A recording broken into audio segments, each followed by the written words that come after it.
Muy bien, dice así la palabra del Señor.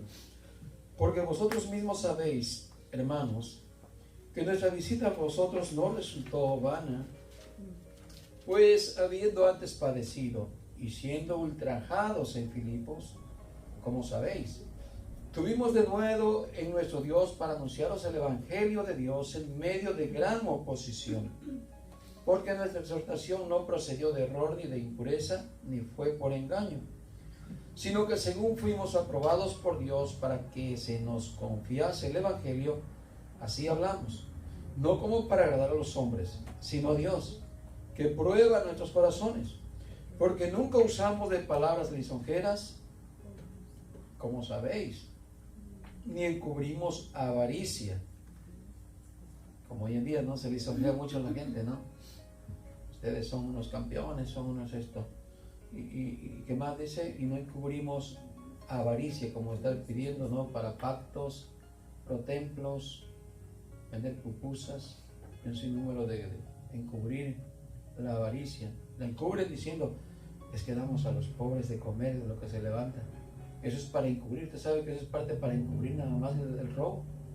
Es con astucia que se hace eso en las iglesias. Encubren. Recogen un montonón y ve a esas iglesias como la de Dante Gebel, le dan un poquito ahí de despensa y lo graban para decir, mira, damos a los pobres. Pero es para encubrir la avaricia de sus corazones. Muy bien, seguimos ahí. Dice, ni encubrimos avaricia, Dios es testigo. Ni buscamos gloria de los hombres. O sea, no se trata de decir, somos los apóstoles, díganos apóstoles, díganos pastores, díganos maestros, díganos rabí. No buscaban eso. Ni de vosotros ni de otros, aunque podíamos seros carga como apóstoles de Cristo. Antes fuimos tiernos entre vosotros como la nodriza que cuida con ternura a sus propios hijos. Tan grande es nuestro afecto por vosotros, o sea, los querían demasiado, le mostraban tanto amor, que hubiéramos querido entregaros no solo el Evangelio de Dios, sino también nuestras propias vidas. Mira lo que es un obrero de Dios verdaderamente. No está buscando lo de la gente, está buscando a la gente. Eso lo dijo el apóstol Pablo por ahí en otra escritura. No busco nada de vosotros, sino a vosotros. A ustedes, eso es lo que quiero. Pero hoy en día la gente no quiere, los predicadores no quieren a la gente, quieren quitar lo que tiene la gente. Qué gran diferencia, ¿no? De hombres de Dios y hombres que no son de Dios. ¿Qué más sigue diciendo? Porque habéis llegado a sernos muy queridos. Esos hombres de Dios reina, abunda el amor hacia las almas, hacia los hermanos y aún hasta hacia los perdidos, a los que no son cristianos. Verso 9. Porque os acordáis, hermanos, que nuestro trabajo y fatiga como trabajo de noche y de día, para no seros gravoso a ninguno de vosotros, os predicamos el Evangelio de Dios. Vosotros sois testigos, y Dios también, de cuán santa y justa y irreprensiblemente nos comportamos con vosotros los creyentes, así como también sabéis de qué modo, como el Padre a sus hijos exhortamos y consolábamos a cada uno de nosotros, o de vosotros, de ustedes. Y os encargamos que anduvieses como es digno de Dios, que os llamó a su reino y gloria. Por lo cual también nosotros sin cesar damos gracias a Dios de que cuando recibiste la palabra de Dios que oíste de nosotros, la recibiste no como palabra de hombres, sino según es en verdad la palabra de Dios, la cual actúa en vosotros los creyentes, porque vosotros, hermanos, vinisteis a ser imitadores de las iglesias de Dios en Cristo Jesús, que están en Judea, pues habéis padecido de los de vuestra propia nación las mismas cosas que ellas padecieron de los judíos, los cuales mataron al Señor Jesús y a sus propios profetas, y a nosotros nos expulsaron y no agradan a Dios, y se oponen a todos los hombres, impidiéndonos hablar a los gentiles para que éstos se salven. Así colman ellos siempre la medida de sus pecados, pues vino sobre ellos la ira hasta el extremo. Hasta ahí. Tome su lugar. Y le damos gracias a Dios por esta palabra que Dios nos va a hablar, que nos va nuevamente a aconsejar. Y yo quisiera sacar de un poco de esa palabra que usó el apóstol Pablo para hablarle a la iglesia, para hablarle a los hermanos, estos hermanitos de Tesalónica, buenos hermanos, y que les va a hablar, dice, hermanos, cuán grande amor les tenía él, cuán grande sentimiento tenía él para con ellos, que no les era carga, que no les era, hermanos, oprobio, como queriéndoles dar motivo, ¿verdad?, de que ellos sufrieran, padecieran, aunque podía por el derecho de ser apóstol poder requerir en la economía, requerirles cosas. Sin embargo, nos muestra que él, por su amor a ellos, no solamente fue capaz de llevar el evangelio, sino que era capaz aún de dar su propia vida, dice aquí la escritura. Así que en esa idea quiero hablar el texto que leímos. El verso 7 dice: antes fuimos tiernos entre vosotros, muy amables, muy cariñosos. Yo quisiera que eso se nos quedara hoy. ¿Qué es nuestro evangelio que predicamos? ¿Qué tipo de evangelio tenemos nosotros, tanto para con nosotros mismos como hermanos, pero también para con los de afuera? ¿Qué tipo de evangelio tenemos entre nosotros? ¿Tenemos un evangelio racista? ¿Un evangelio legalista? ¿O tenemos un evangelio de amor, de compasión, de sentir misericordia por el que necesita, por el que está muerto en sus delitos y pecados, el que está desamparado, el que está angustiado, el que está, hermanos, sin duda peor que nosotros, porque nosotros con Cristo, hermanos, vivimos en paz, vivimos en alegría y gozo. Y mucha gente, no solamente los de fuera, pero muchas veces hasta en la misma iglesia hay hermanos que tal vez necesitan, ¿verdad?, nuestra ayuda, nuestro compañerismo, nuestra forma de hacerlos sentir que les amamos. ¿Cuántos creen eso? Sí. Usted puede ser una de ellas que diga: hermano, yo necesito, quiero, no sé que soy un creyente nacido de nuevo, pero hay veces que sí necesito un consuelo, necesito una palabra de amor, de cariño, de comprensión, de ánimo. Bueno, y eso debemos aprenderlo hoy. Sí, quiero enfocarme en eso entonces, de que la iglesia es como una nodriza. Una nodriza, ¿quién era una nodriza? Es una que cuida, ama, protege, ¿sí?, a su hijo. Bueno, según la historia, hermanas, la nodriza existió desde hace muchos años antes. Por ejemplo, se mira esto en el tiempo de Moisés, ya en el tiempo que el pueblo de Israel estaba en Egipto. Usted recuerda la misma madre de Moisés, Jocabed, ¿no? Se llamó. Dice que ella arriesgó, creyendo que Dios tenía un plan para este niño hermoso, y lo echó en una canasta, ¿no?, en el río, pensando que podría incluso ahogarse ahí el niño. Y Miriam, la hermana de Aarón, dice que iba cuidando esta canastita para salvarle en caso que se hundiera, ¿no? Y por algo iba ahí. Por eso usted se recuerda cuando están en el desierto cruzando, Moisés, ¿qué hace? Estaban esperando que María cumpliera sus días, que estaba castigada. ¿Se acuerdan que sí ha sido declarada con lepra? Y tenía que purificarse fuera del templo. ¿Y qué estaba haciendo Moisés? Estaba esperándola, y el pueblo no podía irse, y Moisés no decía: sigamos adelante, porque Moisés sabía que un día María también esperó por él.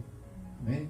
Que él hizo misericordia, ella hizo misericordia con él, y lo mismo hizo su hermano con ella.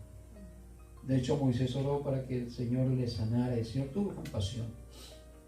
Así es que esta niña va viendo ahí, esta jovencita, y cuando la hija de Faraón se da cuenta de este niño, y la misma niña le sugiere, ¿no?, de que buscara una nodriza para que lo amamantara, para que lo criara, lo terminara de criar. Inmediatamente la hija de Faraón accedió, porque esa era la práctica, la costumbre. Incluso había familias o mujeres que contrataban a otra mujer que estuviera dando pecho, leche al bebé o a un niño, y le pasaba también a su niño para que lo alimentara más. ¿Ve?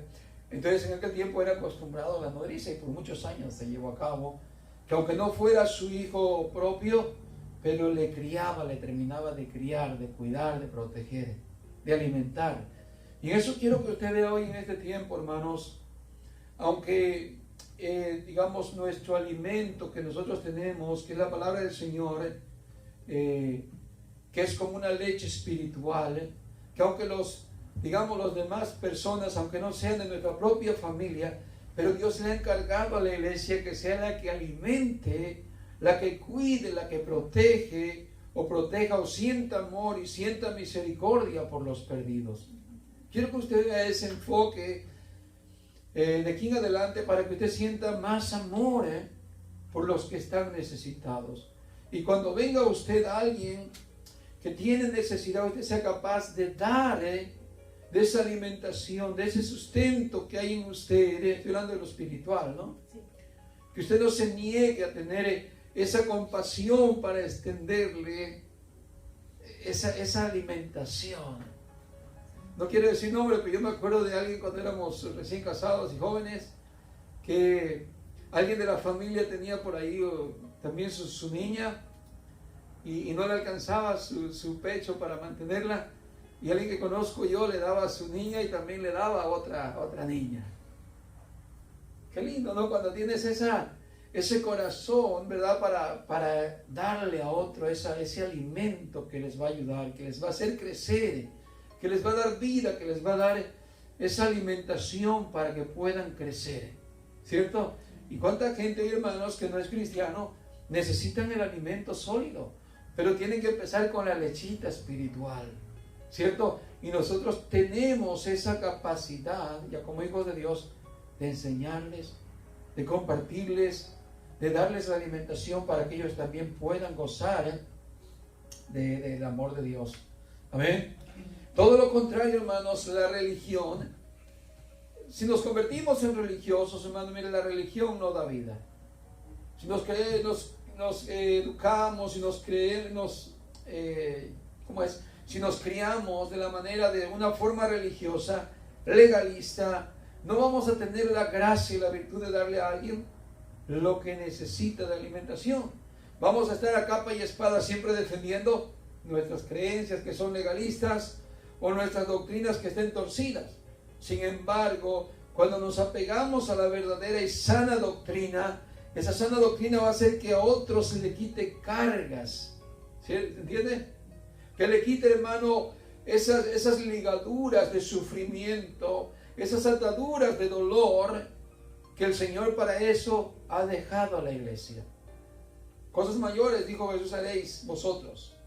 No caminar sobre el agua, no levantar a un muerto, pero eso sí, liberar a muchos que están en la esclavitud, en el camino de perdición, y que cuando nosotros, la iglesia, le presentamos el Evangelio de Dios, el Evangelio de Cristo, los va a liberar, los va a sanar, los va a restaurar, los va a limpiar, y van a tener una nueva vida.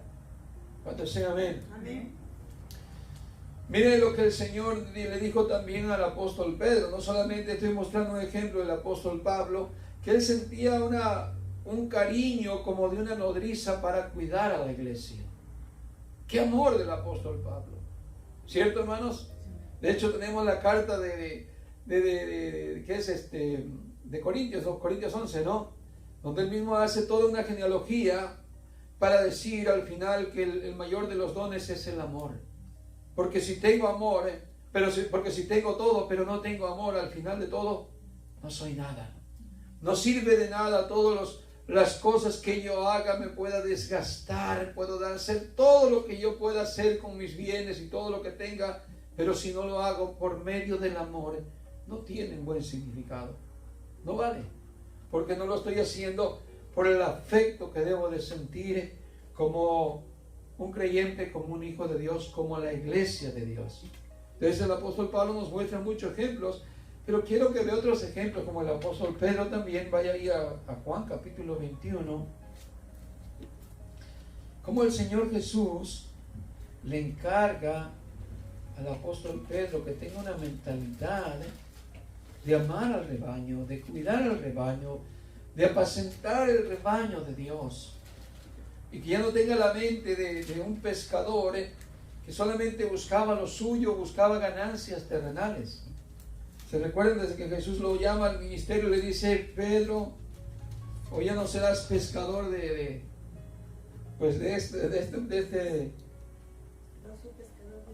este mundo, sino pescador de almas, pescador de hombres. Y miren lo que le dice en el capítulo 21, verso 15. Cuando hubieron comido, Jesús dijo a Simón Pedro: Simón, hijo de Jonás, ¿me amas más que estos? Le respondió: sí, Señor, tú sabes que te amo. Él le dijo: apacienta mis corderos. Eso de apacienta es cuidar, proteger, alimentar y muchas cosas más. ¿Sí? Muchas cosas más que están dentro de lo que es, hermano, lo que la iglesia debe de hacer con el nuevo creyente, con aquel que está perdido, con los pobres, con los necesitados y con un sinfín de funciones que están dentro de lo que es la iglesia para el mundo, para los perdidos, que tiene el deber y la responsabilidad de compartir lo que Dios nos ha dejado para que el inconverso, el perdido, pueda oír la oportunidad y se salve, escape de la vida que está llevando, una vida sin Dios. Verso 16. Volvió a decirle la segunda vez: Simón, hijo de Jonás, ¿me amas? Pedro le respondió: sí, Señor, tú sabes que te amo. Le dijo: pastorea mis ovejas. Nuevamente el verso 17 le dijo la tercera vez: Simón, hijo de Jonás, ¿me amas? Pedro se entristeció de que le dijese la tercera vez: ¿me amas? Y le respondió: Señor, tú lo sabes todo, tú sabes que te amo. Jesús le dijo: apacienta mis ovejas. Es un encargo que se lo dijo hasta por 3 veces. Cuando usted mira que las cosas se repiten por 2 veces o 3 veces, que tiene que entender este concepto. No es algo a la ligera lo que Dios está diciendo. Es algo muy repetitivo, muy imperativo, que es una orden de ponerla en práctica. Que no es a la ligera decir: sí, Señor, yo te amo. Pero ¿estás entendiendo, Pedro? Tienes que dar tu vida por las ovejas. Tienes que dar tu vida y todo tu servicio, todo tu físico, toda tu mente, todo tu corazón, tu disponibilidad para darte a los demás. No va a ser fácil, ¿cierto? Pero esto yo quiero que usted lo aprenda hoy. Esto no solamente va a ser para los que son predicadores o evangelistas, porque alguien puede decir, o un hermano, un creyente, o la iglesia en general podría decir: no, pero eso puede ser para los que son líderes y pastores, que tienen que llenar ese requisito de pastorear, de enseñar, predicar, cuidar, etc. No, hermano. Cualquiera que ya es parte del cuerpo de Cristo tiene la capacidad, tiene la virtud, tiene los dones y la gracia para tratar, ya sea con un mismo hermano, ayudarle, fortalecerlo, confirmarle, animarlo, exhortarlo, ayudarle de cualquier manera según lo que necesite el hermano, e incluso con alguien que no es creyente. Esto no es solamente para el pastor o el predicador evangelista, sino que es para toda la iglesia. ¿Dicen amén? Muy bien. Así es que vemos como 3 veces el Señor le repite para confirmar que esto es algo que se necesita entender, porque es un compromiso. No es algo a la ligera ser cristianos. Tenemos que entender que Dios nos llamó y nos salvó, no solamente para que estemos aquí muy contentos y felices riéndonos de que somos muy libres del pecado y libres de la condenación, pero queremos entender que Dios nos llamó para un servicio muy importante y que es muy necesario que lo tengamos en cuenta. Que no vacilemos, porque está bien, somos salvos, pero no es nomás para decir yo no tengo nada que hacer. Para la salvación no, pero en cuanto al servicio de Dios tenemos muchas cosas que hacer. Miren 2 Timoteo 2:19 al 26. Ahí nos enseña la palabra del Señor cómo debemos tener la capacitación, el entendimiento, la templanza, para poder ayudar a otros, para poder, hermanos, desenvolvernos de una forma adecuada. Dice el capítulo 2 de 2 de Timoteo, verso 19. Pero el fundamento de Dios está firme. Teniendo este sello, conoce al Señor a los que son suyos. Y apártese de iniquidad todo aquel que invoca el nombre de Cristo. Pero en una casa grande no solamente hay utensilios de oro y de plata, sino que también de madera y de barro. Y unos son para usos honrosos y otros son para usos viles. Así que, si alguno se limpia de estas cosas, será instrumento para honra, santificado, útil al Señor y dispuesto para toda buena obra. Huye también de las pasiones juveniles y sigue la justicia, la fe, el amor y la paz, con los que de corazón limpio invocan al Señor. Pero desecha las cuestiones necias e insensatas, sabiendo que engendran contiendas. Porque el siervo del Señor no debe ser contencioso, sino amable para con todos, apto para enseñar, sufrido, que con mansedumbre corrija a los que se oponen, por si quizá Dios les conceda que se arrepientan para conocer la verdad y escapen del lazo del diablo en que están cautivos a voluntad de Él. Mire lo que es una iglesia. No voy a decir nada más el siervo de Dios como para mostrar que es un líder o un pastor. Es en realidad la iglesia en general. Usted se recuerda del sentimiento de ¿cómo se llamó este hombre? Que se lo comió la ballena, decimos. No la ballena, sino un pez muy grande, ¿no? El tiburón muy grande. Jonás, sí, gracias. ¿Se recuerda del sentimiento de él de que no quería ir a predicar a los de Nínive? Por su mal corazón, hermanos. Él sabía que Dios era un Dios de misericordia. Y ya aprendimos esa lección, ¿cierto? Del servicio que tuvimos esa enseñanza. De que Jonás no era un hombre rebelde a Dios en la forma de que andaba haciendo lo que él quería, sino que no quería ir por el mal corazón que tenía hacia los de Nínive. Él estaba muy molesto con Dios después de que le predicó al pueblo de Nínive y esperando que Dios los destruyera, ¿cierto? ¿Y cuántos hoy no predicamos el Evangelio por contienda? Y queremos hasta echarle fuego, ¿no? Ese momento cuando le estamos predicando y ojalá que te mueras y ya que no crees lo que te estoy predicando. Estamos como Juan, ¿no? Juan el discípulo amado. ¿Se recuerdan que Juan el discípulo amado era medio sectario cuando todavía no era bien firme todavía en el Señor? ¿Qué dijo un día? Señor, hay otros que van predicando por allá por su rumbo y van haciendo también milagros en tu nombre, Señor. ¿Quieres que los detengamos, los paramos? Ya les dijimos que no hablen más en tu nombre. ¿Y qué dijo Jesús? Déjenlos. ¿Por qué los paran? ¿No sabéis que el que no es contra nosotros, por nosotros es? Pero ¿cuántos a veces, como dijo el apóstol Pablo, unos lo predican por envidia al Evangelio? Sí, los judaizantes lo predican a veces por envidia, porque quieren agarrar gente. Se le está yendo la gente y dice, no, vamos a predicar el Evangelio, pero sigan con las prácticas judaizantes. ¿O cuántos predican el Evangelio, pero con legalismo? Hoy en día, ¿cierto? ¿No? O con idolatría, o con ambiciones personales, con prosperidad, y predican el Evangelio. Y dijo el apóstol Pablo que ciertamente muchos lo predican el Evangelio, pero otros lo predican de buena gana. Al fin de todo es predicado el Evangelio, dice, ya sea de buena gana o de mala gana. Pero no tenemos que tener ese mal corazón nosotros para con los demás, sino al contrario, un buen corazón para predicarle el Evangelio con amor sincero, esperando que esa palabra los pueda sacar del camino de perdición, que se encuentran atados, cautivos a la voluntad de Satanás. Tenemos que mirar eso. Tenemos que ver las cadenas que tienen atadas, cargados a vicios, a algún estilo de vida fuera de lo que es de Dios, y mostrarles que hay una vida mejor que esa que están viviendo, pero tenemos que mirarlo así para sentir amor y sentir compasión por sus almas. Pero muchos predicamos con el deseo de decir, pues ya va para el infierno, que se acabe de ir, pues yo, ¿qué? Si no quiere creer, que no crea, y al final le predico como sea, está bravo, ¿no?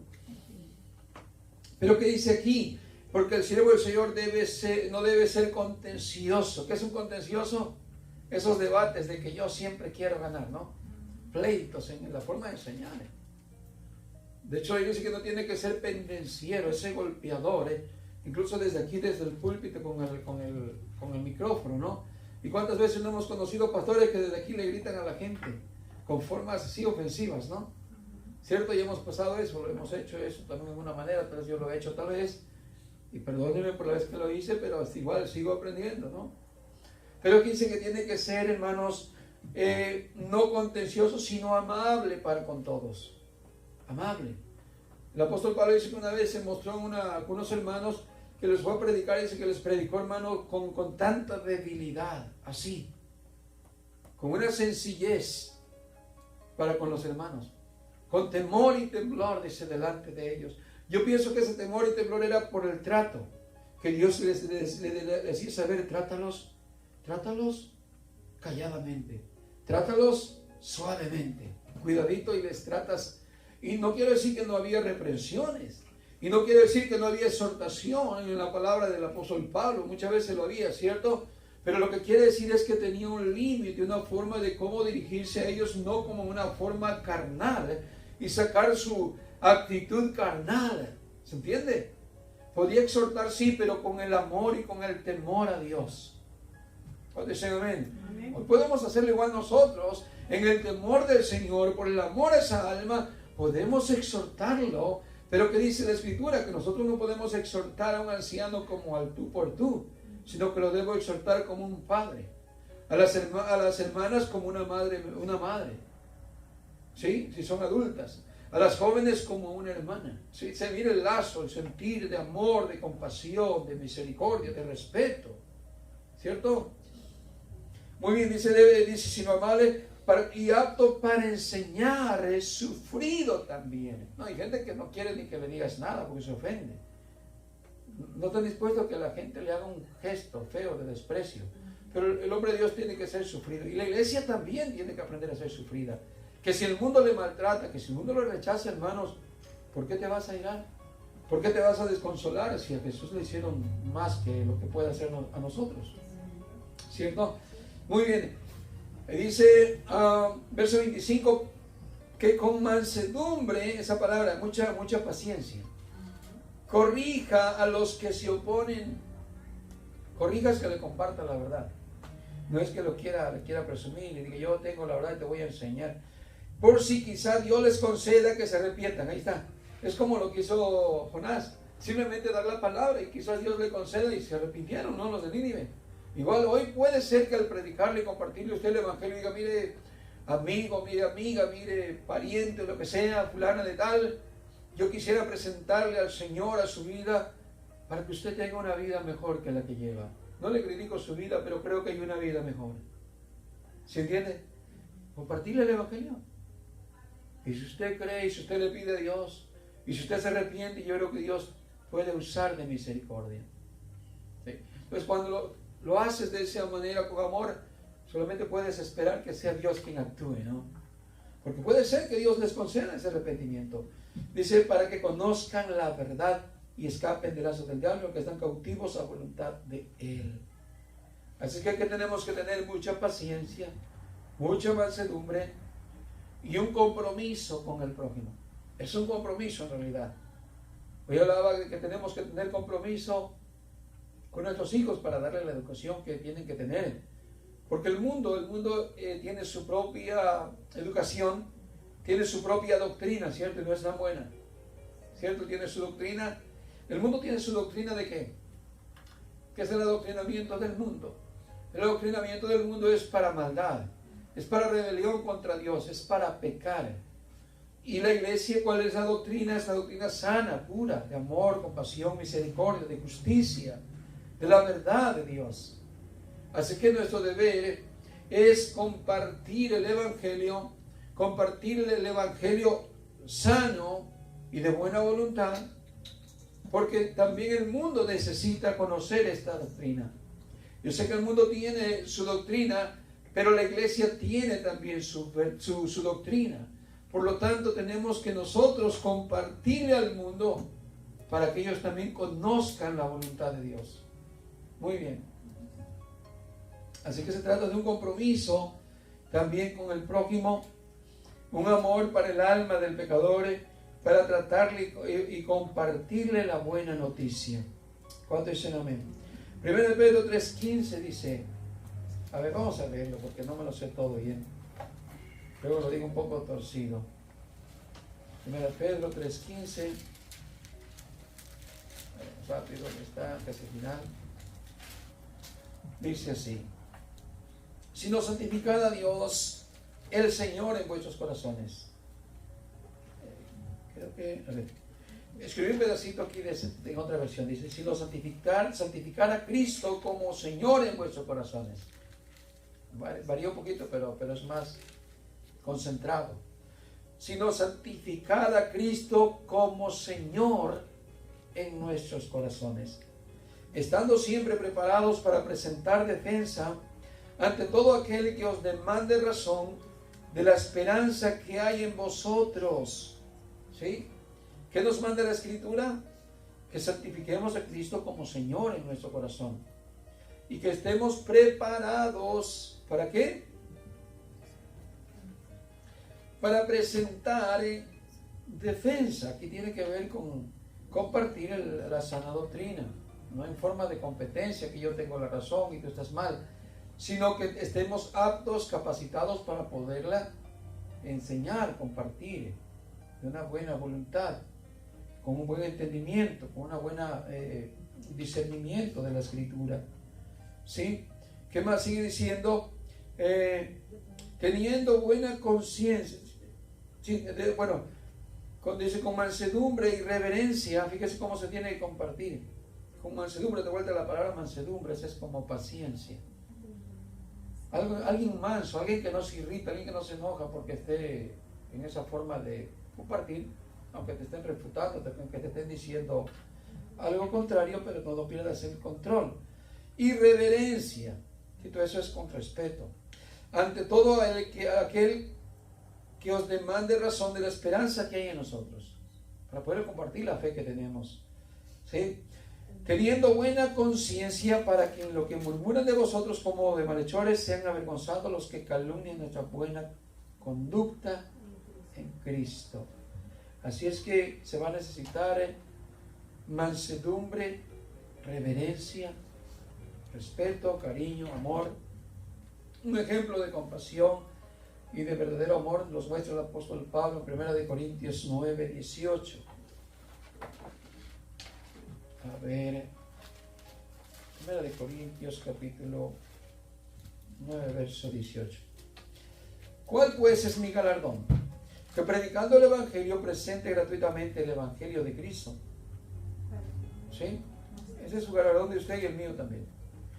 Para no abusar de mi derecho en el Evangelio, por lo cual, siendo libre de todos, me he hecho siervo de todos para ganar a mayor número.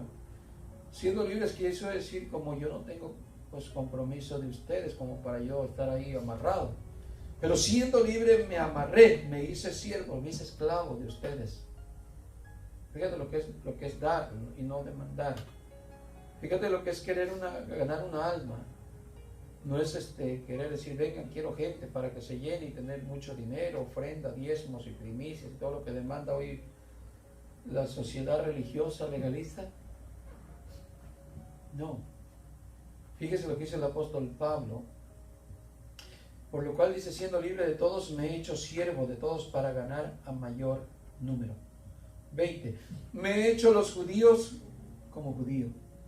¿Sí? Él entraba a las sinagogas, pagaba sus votos. ¿Se recuerda cuando lo querían apedrear y matar en Jerusalén? Porque pagó un voto de purificación. Y con el que llevaba con él, también pagó su voto, también pagó su ofrenda.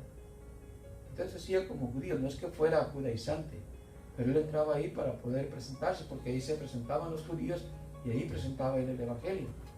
Entonces dice, me he hecho como judío, me he hecho los judíos como judío para ganar a los judíos y a los que están sujetos a la ley. Ellos estaban sujetos a la ley, pero Pablo no.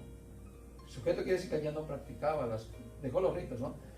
Dice, aunque yo no esté sujeto a la ley, entre comillas, como sujeto a la ley. O sea, participaba como si estuviera sujeto a la ley. Dice, ¿cómo me quedé? Para ganar a los que están sujetos a la ley. ¿Sí? Bueno, no sé cómo explicarme un poquito ahí. No cree que juntarse usted con alguien que no es de su fe le va a mandar al infierno. ¿Me está entendiendo lo que dije? Sí. Hay veces que no llegamos a tener eso en un conocimiento. Mire, su fe es cuando es una fe sólida. Usted puede platicar con un testigo de Jehová, mormón o adventista, o yo qué sé, tantas religiones que hay en el mundo. Y como su fe es tan sólida, usted se mantiene muy sano y firme. ¿Me entiende? Como dijo el apóstol Pablo, ¿qué es un ídolo? ¿Un ídolo me puede afectar a mí? No. No me afecta en nada. No estoy diciendo que por eso yo los apruebo y voy a traer cargada un ídolo, una cruz. No. A lo que me refiero es que yo tengo un conocimiento y un entendimiento y una capacitación. Yo puedo dialogar con una persona que trae un crucifijo colgado y no decir, hey, te reprendo, Satanás, quita esa imagen delante de mí. No. Porque eso es parte de a veces de la ignorancia, cuando no podemos discernir de que esas cosas no tienen vida, son muertas, no tienen espíritu, ¿cierto? Que se convierten en idolatría en el corazón del hombre, pero no tienen poder para hacer ni bien ni mal. Entonces yo no me voy a espantar ni asustar por eso, ¿cierto? Pero mucha gente empieza rompiéndole las estatuas a los católicos, le tiran las imágenes, las Biblias, porque hasta la Biblia tiene imágenes, ¿no?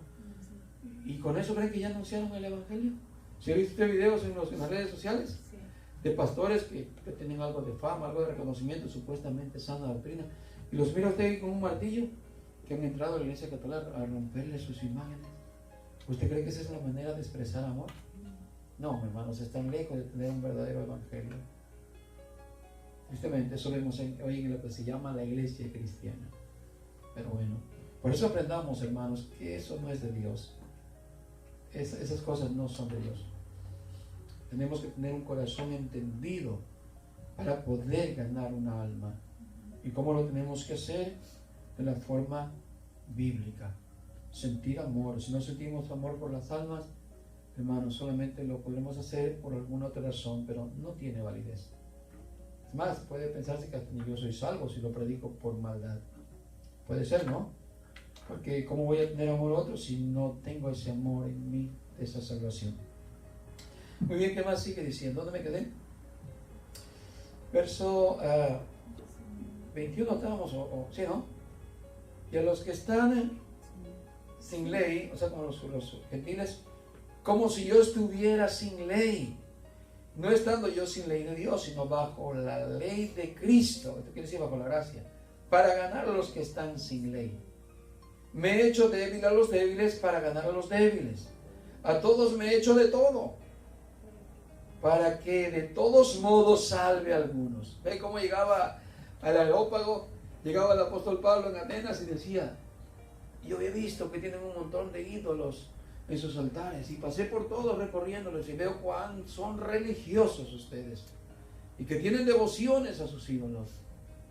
Y les empieza a hablar de una genealogía, ¿no? del Creador. Pero entre todos he visto un altar que ustedes están adorando a Dios sin saberlo, ese Dios invisible, porque dice al Dios no conocido, a ese adoramos aquí. No vi ninguna imagen, dice el apóstol Pablo, pero ese Dios que ustedes adoran sin conocer es al que yo les traigo en mi predicación. Y se los presenta a Cristo. Pero no hizo, yo me voy de aquí porque ustedes son un montón de idólatras. Vean la expresión del carácter de un hijo de Dios. De un hombre que siente amor por las almas perdidas. Y no pierde su misión, su llamado y su responsabilidad, tanto para con los hombres como para con Dios principalmente. ¿Qué más dice? ¿Dónde nos quedamos? Verso 23, gracias.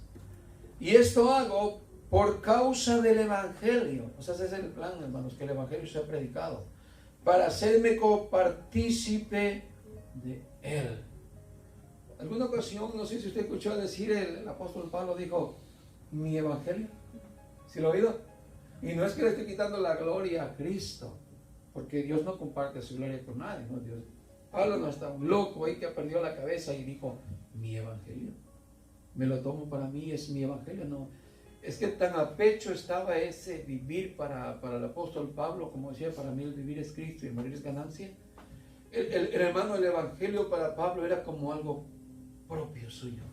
Mira que para nosotros el evangelio es como, es secundario. Para mí primero es lo mío, mi vida rutinaria, mi vida de mi trabajo, la vida de mi familia, mi vida de mi sociedad, etc.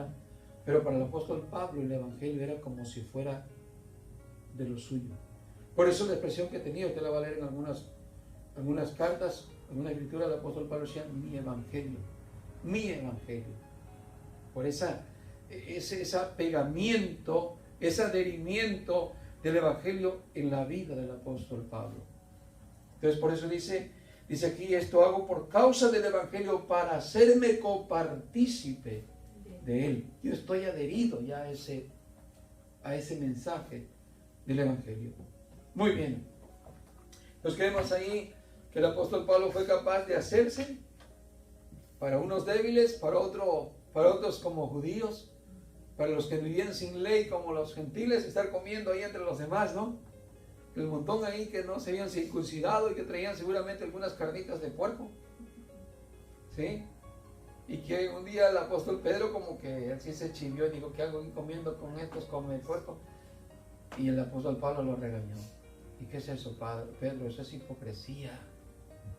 La falta de ese sentir de aprecio al alma perdida.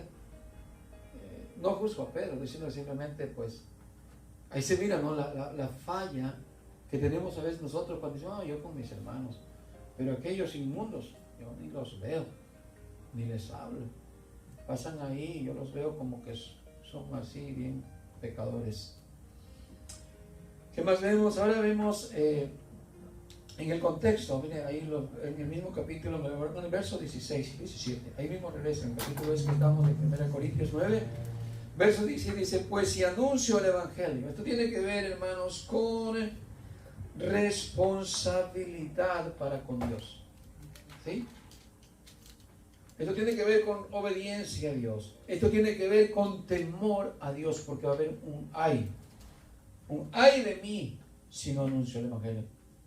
Esto va a ser como algo que Pablo sabía bien que habría consecuencias por no obedecer a anunciarlo. Dice el verso 16, pues si anuncio el evangelio no tengo de qué gloriarme.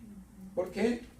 Porque me es impuesta necesidad. Hay una necesidad tan urgente de anunciarlo que Dios me lo impuso como un trabajo y una carga, una responsabilidad y un deber. No es que si me gusta, no es que si quiero, no es que si hay buena vida o hay mala vida, no es que si hay piedras o azotes o no lo hay. No, esto, si lo anuncio, no lo anuncio como que si de mí nace, sino que es una responsabilidad que Dios me impuso. ¿Se recuerda cuando el Señor lo llamó? ¿Sí? Miró una luz resplandeciente y ¿qué dice el apóstol Pablo? Señor, ¿qué quieres que haga? El Señor le dice, ve a la casa que está ahí en la calle derecha, ahí se te dirá lo que tienes que hacer. Manda a Ananías, el Señor le manda y dice, ve, porque instrumento escogido me es para llevar mi palabra a los reyes, a los gentiles y a todos aquellos que el Señor lo mandó. Y yo le mostraré cuánto ha de padecer por causa de mi nombre. Si es que no fue llamado a pasarla bien, a pasarla gustoso, a irse de vacaciones a Roma. Y todo ese trajín que trajo Pablo con mucho dolor y mucho sufrimiento en su vida, ¿no? Imagínense, hermanos. Él sabía por qué el Señor lo había llamado. No era para pasársela bien bonito y que pura vida, puro gozo. Sí, sentía el gozo totalmente. Estando en la cárcel decía, gozaos, hermanos, regocijaos en el Señor. Otra vez os digo, regocijaos y estando en la cárcel. No digo que no sentía gozo, al contrario, su gozo era extremo porque vivir para Dios en la salvación hay mucho gozo. Pero no significa que no pasó tiempos muy, muy difíciles. Así es que vea esto de que esto se necesita reverencia, obediencia, sumisión a Dios, compromiso. Pues si anuncio el evangelio no tengo de qué gloriarme porque me es impuesta necesidad. Y está un ay. Y ay de mí si no anunciar el evangelio. No tenemos que tomarlo a la ligera. porque es un ay de mí, ay de mí. Por lo cual, si lo hago de buena voluntad, recompensa tendré. Pero si de mala voluntad, la comisión me ha sido encomendada. Ahí está. No podemos escapar. Dios espera que seamos formales, no solamente con Él, sino con el prójimo. Que amemos el alma del prójimo, que tengamos cariño, que tengamos amor, que tengamos la responsabilidad de compartir la doctrina de Dios. ¿Por qué? Porque usted es la luz del mundo, es la sal de la tierra. A sus hijos usted tiene el deber, yo tengo el deber de adoctrinar. El mundo no les va a adoctrinar lo bueno, pero la iglesia necesita adoctrinar al mundo. Cosa que a veces pasa lo contrario, el mundo adoctrina a la iglesia, ¿no? Y a veces hay más del mundo hay más del mundo en la iglesia que más de la iglesia en el mundo. Eso es la realidad. Pero entendamos el concepto. Así seamos poquitos. Nuestro deber es, hermanos, vivir para la gloria de Dios, anunciar lo que el Señor nos ha encargado. Y van a creer los que creerán, y van a arrepentirse los que Dios quiera también. Pero Dios tiene a la iglesia aquí en la tierra para que cuide, enseñe, ame las almas, enseñe la sana doctrina a toda la humanidad. ¿Quedó claro, hermanitas? Sí. Sean como una nodriza, seamos como una nodriza que amamanta, que cuida, que protege, que está dispuesta a dar de sí. ¿Sí? Que sepamos y entendamos, así como lo hicieron los apóstoles, de todos los ejemplos que dijo el apóstol Pablo, el apóstol Pedro. Dijo el apóstol Pedro, cuidad de la grey, no por ganancia, sino por amor. Cuidemos de la grey, cuidemos el rebaño de Dios, cuidémonos unos a otros, hermanos. Somos la iglesia, tengamos amor mutuo, el amor mutuo que es lo que nos muestra que somos hijos de Dios. Que nadie piense más de sí que lo que tiene que pensar. El mejor concepto es que usted mire a su hermano igual y nadie se mire menos ni más que otro. Amén. Y amemos al alma perdida, amemos al alma que necesita oír la buena noticia. Lo que usted tiene, lo que yo tengo. Vamos a orar dándole gracias a Dios. Esta iglesia debe de cumplir este mandamiento. Amén. Esto es para la iglesia. Esto, hermano, es para un compromiso, tanto para con Dios como para nuestro hermano o nuestro prójimo. Sintamos, hermano, una misma cosa todos. Sintamos el amor hacia el necesitado, el hermano necesitado, el hermano afligido. A veces no se trata de monetariamente, pero cuando se pueda monetariamente, hagámoslo. Cuando se necesite algo de otra cosa, no sé, sentimentalmente, emocionalmente, estemos ahí para ayudar, aconsejar, abrazar, decir una palabra que aliente a nuestro hermano, nuestro prójimo, incluso aunque no sea cristiano. Vamos a orar. Señor y Padre Santo, te damos las gracias